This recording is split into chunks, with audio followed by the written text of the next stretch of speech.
I started gymnastics when I was 8. Okay, well, I'm not 8 here.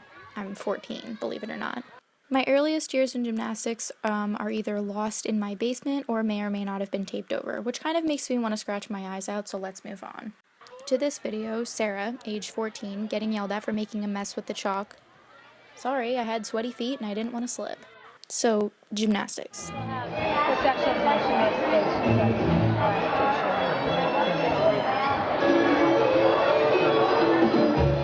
It was absolutely my first passion. The way they do that, catch that ball. Right. It was where I first encountered love, empathy, Your body momentum to get you to go. and true discipline. Like people do. When I was young, I remember thinking, this is it. This is my place where I fit in.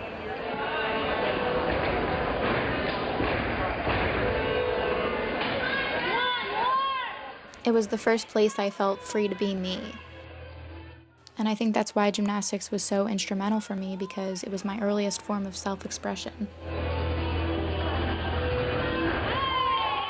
Doing gymnastics was my physical form of communication.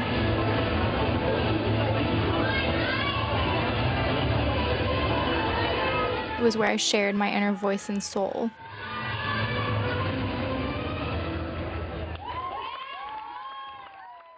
In school, if I was given a creative writing assignment, I usually wrote about gymnastics because it was the easiest way to tap into my raw emotions.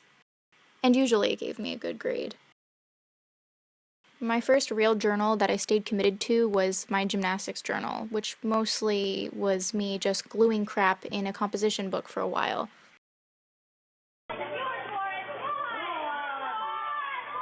Then gymnastics started getting a lot more intense, and it also started to get a lot harder and more emotionally exhausting. The hours in the gym got more demanding, and it hurt when I fell. Come on, Sarah. My parents were also involved. Oh, Sarah. Hey, hey, hey.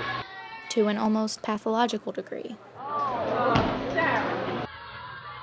I was in the thick of what is arguably the toughest sport, and I didn't really know how to articulate that with words. Plus, I had this really oppressive English teacher 2 years in a row who actually drew a bomb on one of my papers for making too many grammatical errors. She told me I didn't belong in the literary world, which effectively discouraged me from writing for a while. So during this time, I really just focused on expressing myself through film.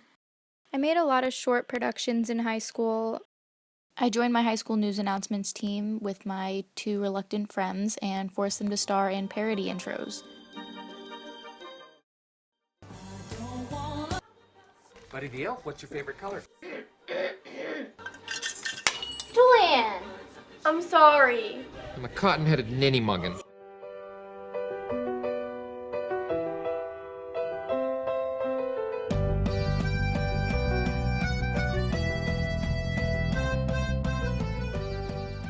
My attention to detail wasn't always well received. I told Sarah she had OCD, but she... Here, talk. Don't look at the camera.